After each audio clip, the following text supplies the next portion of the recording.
সবাইকে স্বাগত জানাচ্ছি আমাদের আজকের এই থার্ড এপিসোডে। আজকে আমরা কথা বলছিলাম এইচএসসি 2026 সালে যারা পরীক্ষা দিবে তাদের লাইন গ্রাফ, পাই চার্ট বা বার চার্ট নিয়ে। তো আজকে আমরা যে বিষয়টা নিয়ে পড়াশোনা করব সেই বিষয়টা হচ্ছে যে পাই চার্ট। ক্লাসে আমরা আলোচনা করেছি আসলে লাইন গ্রাফ যেটা আসলে পরীক্ষার জন্য সবচেয়ে কঠিন, কিন্তু পাই চার্ট বিষয়টা কিছুটা সহজ। কিন্তু সহজ হলেও বিষয়গুলো আসলে খুব বেশি একটা মানে অনেক সময় দেখা যায় সহজ কাজটাও সহজভাবে বোঝা যায় না। যাই হোক, আমি একটু বোঝার চেষ্টা করি। এখানে যারা আছো, সাব্বির তুমি একটু আগে লাইন গ্রাফের ক্লাসটা করছো, তো এখন এখানে নতুন আরেকটা গ্রাফ চলে আসছে, এটাও একই রকম কিন্তু একটু ইজি। তুমি বলো তো এইটা দেখে তুমি আসলে কি বুঝতে পারছো? স্যার ওইটা তো ছিল লাইন গ্রাফ, এটা তো দেখতেছি সার্কেল। তো হচ্ছে স্যার একটা সার্কেলের মধ্যে ফুড ফুড ছিল 25%, ক্লোথ 30%। তার মানে কত পার্সেন্ট একটা ফ্যামিলি এটার মানে কত পার্সেন্ট কত কিছু হয়েছে এটা স্যার বুঝছি। স্যার এটা এখনো ভালো করে বুঝি নাই, ক্লাস করলে বুঝতে পারবো। এখনো ভালো করে বুঝতে পারো নাই না, কিন্তু একটা ডিফারেন্ট কি দেখতে পাচ্ছ আগেরটার সাথে? এটা ধরো আগেরটার ছবিটা আনি, তাহলে মানে এখানে সাথে ওইটার ডিফারেন্সটা তখন তুমি বুঝতে পারবা যে এইখানে আসলে একটা গ্রাফের মতো দেওয়া আছে, কিন্তু ওইখানে একবারে এই ফিগার গুলো সহই বলা আছে, তাই না সাব্বির?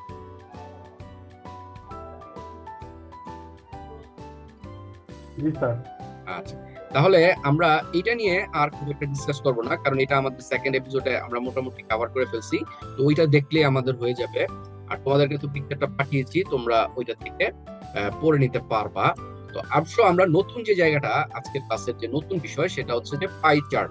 এই পাই চার্ট সম্পর্কে আমরা একটু আইডিয়া নিব, তারপরে আমরা চেষ্টা করব যে পাই চার্ট কিভাবে আসলে পড়ে সেই বিষয়টা আমরা জানার জন্য। তো আচ্ছা, থ্যাংক ইউ। আজানের জন্য আসলে একটু টাইম নিলাম, এই সময়টা বেসিক্যালি আজান থাকে। তো সিয়াম জয়েন করছে, তো সিয়াম থ্যাংক ইউ ফর জয়নিং। একটু আগে আমরা লাইন গ্রাফ দেখছি, এখন আমরা পাই চার্ট দেখব। তো পাই চার্ট আর লাইন গ্রাফের প্যাটার্নটা কি আশা করি তোমরা বুঝে যাবে। পাই চার্ট হচ্ছে একটা গোলাকৃতির সার্কেল থাকে, এই সার্কেলের ভিতরে পার্সেন্টেজ ওয়াইজ যেভাবে পিজা যেমন স্লাইড করে না, সেইভাবে স্লাইড করে এইভাবে বোঝানোটাকেই বলা হয় পাই চার্ট। ঠিক আছে? তোমরা দেখবা যে বিভিন্ন জায়গায় একটা কেক খাইতে গেলে কেকের নাম ওদের পাই, বুঝতে পেরেছো? আবার গণিতের একটা বিয়ের নামও হচ্ছে পাই, বাট মোস্টলি পাই একটা কেকের নামও আছে এই ওয়েস্টার্ন কান্ট্রিতে। যে পাই কেকটা যেমন হয় সেইভাবে যদি তুমি স্লাইড করো, তাহলে মানে পাই কেকটা যেমন হয় সেইভাবে যদি তুমি নিজেকে স্লাইড করো, তাহলে দেখা যাবে যেরকম হইতো এই গ্রাফটা অনেকটা সেরকমই হয়। তো এর জন্য এটাকে বলা হয় পাই চার্ট। ঠিক আছে? তুমি দেখো খুব মজা করে এখানে কিন্তু খুব সহজ ভাবে লিখে দিচ্ছে, লাইন গ্রাফের মতো অত জটিল না। দেখো এখানে ফুড 25%, তাহলে ফুড কোনটা? এই 25%টা তুমি কোথায় দেখতে পাচ্ছ? এই যে 25%, তুমি বুঝে যাচ্ছ যে এই পোর্শনটা হচ্ছে 25%। তারপরে ক্লথ কত পার্সেন্ট? 13%। তাহলে 13% কোথায় আছে? এই যে 13%। তাহলে তুমি বুঝতে পারছো যে এই যে পুরো সার্কেলটা, এই পুরো পাইটা তাইলে কি 100%। এই 100% এর ভিতরে আমাকে ভাগ করতে বলছে food, cloth, education, power, transport, others and saving. এইগুলিকে যদি তুমি যোগ করো তাহলে তুমি দেখবে যে এটা 100% হয়েছে। তাহলে চলো আরেকটু ভালো মতন বোঝার চেষ্টা করি প্রথম থেকে। তাহলে ফুড 20%, এই হচ্ছে ফুড, এটা আমার 20%।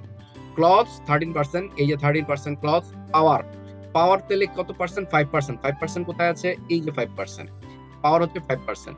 ট্রান্সপোর্ট 12%, এই হচ্ছে 12%। কেউ কিছু প্রশ্ন করতে চাইলে you can ask question, no problem. Others কত পার্সেন্ট? 8%। 15% হচ্ছে সেভিংস। তাহলে এই পাইয়ের ভিতরে এই যে আমি স্লাইস গুলি করলাম, প্রত্যেকটা ডিভিশন আমার এক একটা ইয়ার নাম্বার শো করতেছে অ্যাকর্ডিং টু পার্সেন্টেজ দিয়ে। এই যে food, cloth, education, power, transport, others and savings, এর বাইরে কিন্তু এখানে কিছু নাই। এটাই হচ্ছে এই গ্রাফটা। তো কম্পারেটিভলি লাইন গ্রাফের চাইতে পাই চার্টটা এক্সপ্লেইন করা একটু সহজ, কারণ পাই চার্টের ভিতরে তোমার পিৎজার মতো করে বা কেকের মতো করে সবগুলি আইটেম বলে দেওয়া থাকে, তুমি খুব সহজেই বিষয়টাকে ভাগ করতে পারবা। বুঝতে পারছো? Sabir, any question? না স্যার, এটা বুঝতে পারছি, এটা এটা আরো এটা easy। এটা একটু সহজ লাগছে তাই না স্যার? হ্যাঁ, কারণ আগের লাইন গ্রাফটা যে বুঝতে পারবে তার জন্য পাই চার্ট হচ্ছে জাস্ট পাই, একটা পাইয়ের মতোই একটা সহজ বিষয়।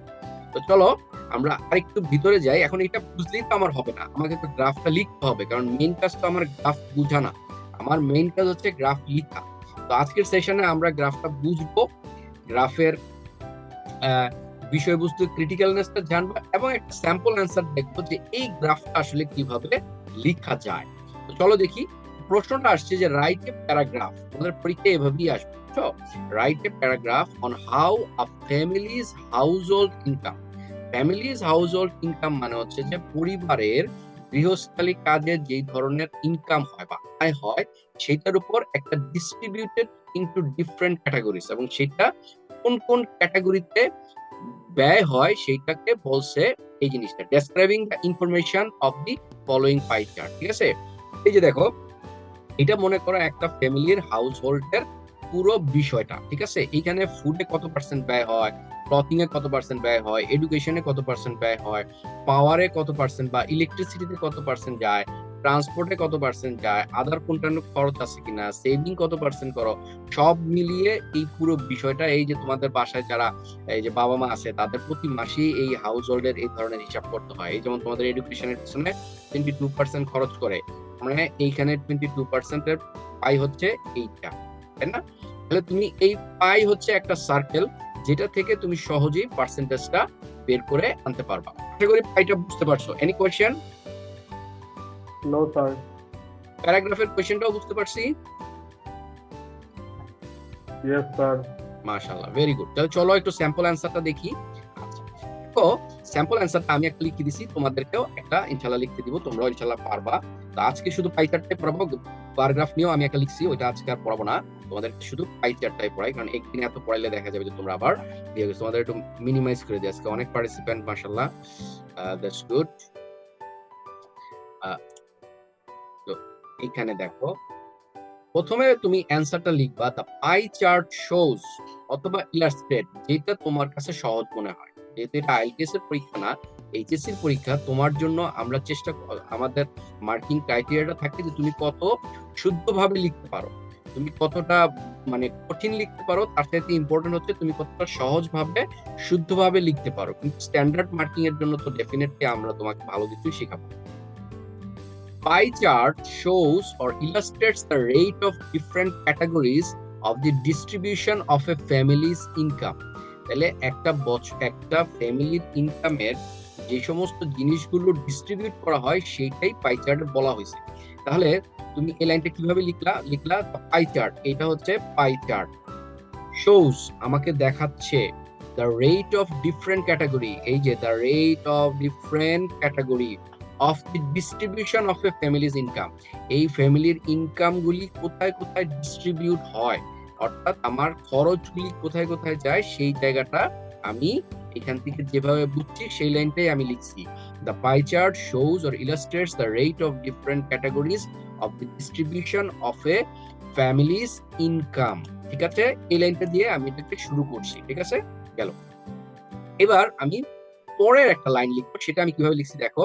দে বলতে বুঝাচ্ছি যারা এই হাউস হোল্ড ইনকামের এই ফ্যামিলি মেম্বারদেরকে। They use 25% income for food. দেখো, 25% income for food, 13% for clothes, and 22% for education, and 22% for education. তারপরে দিছি আমি full stop.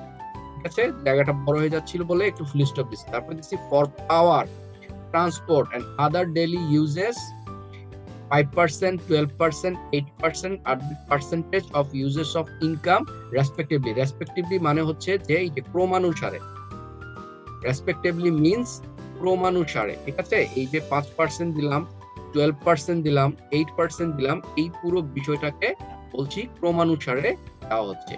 15% money is saved in this process, 15% মানি আমাদেরকে এখানে সেভ হয়েছে। অর্থাৎ তুমি যে বিষয়টা বুঝতে পারছো এই বিষয়টাই তুমি আসলে এখানে লিখছো, এর বেশি ব্যতিক্রম কিছু লিখো না। এখানে তেমন কোনো জটিল ভোকাবুলারি ব্যবহার করি নাই, এখানে তেমন কোনো কঠিন শব্দ মানে সেন্টেন্স ইউজ করি নাই, জাস্ট সিম্পল সেন্টেন্সে তোমাকে এটা এক্সপ্লেন করছি যেন তোমাদের পরীক্ষায় তোমরা লিখতে পারো। এবং এই লাইনটা যদি তোমরা একবার শিখে যাও, দ্য পাই চার্ট শোজ, এটা সব জায়গায় একই আসবে যে দ্য পাই চার্ট শোজই আসবে। The pie chart shows the rate of different categories of the distribution of a family's income. They use 25% income for food, 13% for clothes, 22% for education. For power distribution and other daily uses, 5%, 12%, and 8%. At the percentage of the use of income respectively. এখন তোমরা প্রশ্ন করতে পারো যে sir আপনি এই লাইনটা যে লিখলেন আর এই যে প্রথম লাইনটা যে লিখলেন, এই দুইটার মধ্যে আপনি একই রকম একটু লিখতে পারতেন। এই লাইনটার সাথে তুমি দেখবা যে আমি যে এই লাইনটা লিখছি, আমি তিনটা লাইন দেখবো যে তিন প্যাটার্নে লিখছি। ওটা একটু বুঝাই, তাহলে তুমি বুঝবা যে মার্কস আসলে, হ্যাঁ মার্কস আসলে কিভাবে আসে। দেখো একই কথা কিন্তু আমি লিখতে পারতাম যে use 25% income for food, 13% for cloth, 22% for education, তারপরে কমা দিয়ে লিখতে পারতাম যে পাওয়ার 5%, ট্রান্সপোর্ট 12%, 8% লিখে একটা নিয়ে শেষ করতে পারতাম। কিন্তু আমি একটু রাইটিংটা যেহেতু একটু স্ট্যান্ডার্ড বিষয়, তোমাদের একটা মার্কিং এর বিষয় এবং এটা একটা সৌন্দর্যের বিষয়, যেমন ভাত যেমন তুমি শুধু ডাল আর লবণ দিয়ে খেতে পারবে না, রাইটিংটাও শুধু তুমি একই সেন্টেন্স যদি শুধু লিখো তোমাকে পরীক্ষা ভালো আসবে না। সেজন্য তোমাকে সেন্টেন্সের প্যাটার্ন গুলি তো যেতে হবে। তো দেখো এর জন্যই আমি এটাকে ভেঙে লিখছি। For power, transport and other daily ইউজেসে আমি একটা ডিফারেন্ট লাইন আনছি 5%, 12%, 8%। তাহলে এইভাবে তুমি লিখে রেসপেক্টিভলি দিয়ে দিলে একটা প্যাটার্নের রাইটিং হবে। তারপরে তুমি 15% money save in the process দিছি এই কারণে, কারণ তুমি যদি দেখো এই পুরো পাই চার্টটা সবগুলি দেখবে যে খরচ, এই ফ্যামিলির সবকিছুই খরচ, শুধুমাত্র এই 15% এর এই ফিগারটা হচ্ছে শুধুমাত্র একটা সিগনিফিকেন্ট ফিগার যেটা কিনা তারা সেভ করতে পারে। তো এই জন্য এই জায়গাটাকে আমি বলছি। আচ্ছা একটু মাইকটা মিউট করো, কার মাইক অন আছে? Thank you. Okay, thank you so much. এখন তাহলে এই ডিফারেন্ট প্যাটার্নের সেন্টেন্স গুলিকে যদি আমরা আনতে পারি তাহলে আমাদের রাইটিংটা সুন্দর হয়। কিন্তু তুমি যদি আনতে না পারো, নো প্রবলেম, তুমি এইভাবেই একটা সেন্টেন্সের মতো করেই প্রত্যেকটাকে কমা কমা দিয়ে লিখলো, তোমার সেন্টেন্সটা কারেক্ট হবে এবং গ্রাফের ইনফরমেশন গুলি যদি কারেক্ট থাকে তুমি মার্কস পাবে। ওকে, আমরা একটু মুভ করি। তারপরে দিছি so the largest portion of the families. এবার দেখো প্রথম জায়গাতে তোমাদের এটা যেহেতু প্যারাগ্রাফ আকারে লিখতে হবে পরীক্ষায়, তো সেই জন্য এইভাবে তুমি প্যারাগ্রাফ আকারে লিখবে এবং এটা আমি একটু ছোট আকারে নিছি, এর জন্য একটু ছোট দিছি। কিন্তু পরীক্ষায় এটার মার্কস হচ্ছে 15। এই যে লাইন গ্রাফ যেটা, এই যে পাই চার্ট যেটা বুঝাচ্ছি, এটার মার্কস হচ্ছে 15। তো এটা খুব সুন্দরভাবে লিখতে হবে। কিন্তু আজকে যেহেতু প্রথম ক্লাস পাই চার্টের, এর জন্য শুধুমাত্র বোঝানোর জন্য ছোট্ট একটা প্যারাগ্রাফ নিছি যেন তোমরা লেখাটা একটু শিখতে পারো। তো আমি এই পর্যন্ত যে লাইনটা লিখছি এইটা হচ্ছে শুধু ডেসক্রিপশন অফ দা চার্ট, অর্থাৎ এইখানে কি কি আছে সেই ডেসক্রিপশনটাই আমি শুধু প্রথমে দিছি, এর বাইরে কোনো ইনফরমেশন দিইনি। পরের কাজটা হবে আমাকে কিছুটা কম্পারিজন করতে হবে যে আমার ফুডের খাত বেশি নাকি ক্লদিং এর খাত বেশি, নাকি আমার ব্যয়ের পরিমাণ এডুকেশনে বেশি নাকি পাওয়ারে বেশি, আমাকে একটু কম্পারিজন করতে হবে। এই যে আমি যে 15% সেভ করতে পারি, আমি যেটা 25% সেভ করতে পারছি না, তাহলে আমার ফ্যামিলিতে তো ইনকাম আর খরচের পরিমাণ বেশি। এই যে ডেটাগুলি কিন্তু হিডেন কিছু ইনফরমেশন কিন্তু তোমার এখানে আছে, যদিও মনে হয় যে গ্রাফটা খুব সহজ। তারপরে দেখো 12% আমাদের ট্রান্সপোর্ট যায়, তার মানে আমার জামা কাপড়ের খরচ আর আমার যাতায়াত খরচ প্রায় সেম। এই বিষয়গুলো কিন্তু তুমি তখন তুলনামূলক আলোচনা করতে পারো বা কম্পারিজন করতে পারো যে the transportation cost is near to the clothing cost which is the second fundamental of the human life. তো এই যে বিষয়গুলো, এই বিষয়গুলোকে তুমি এক্সপ্লেন করার জন্য পরের জায়গাটা হচ্ছে তোমার কম্পারিজন এন্ড কন্ট্রাস্ট। তো সেটা দেখো আমি খুব সহজভাবে লিখছি আজকে ক্লাসে বোঝার জন্য। সো এখানে সো না দিয়ে তুমি therefore দিতে পারো, ঠিক আছে? তুমি যদি therefore দিতে চাও you can also give therefore, আর যেটা ভালো লাগে। The largest portion of the family's income, 60%, is used for essentially needed things such as food, clothes, and education. অর্থাৎ 60% খরচই হয় কিসে? ফুড, ক্লথস এবং এডুকেশনে। Other relevant necessities like power, transport, cost, 17% of the income. তাহলে বাকিগুলি হচ্ছে 17% হচ্ছে ইনকামে দেখা যাচ্ছে। Other expenditure is 8%।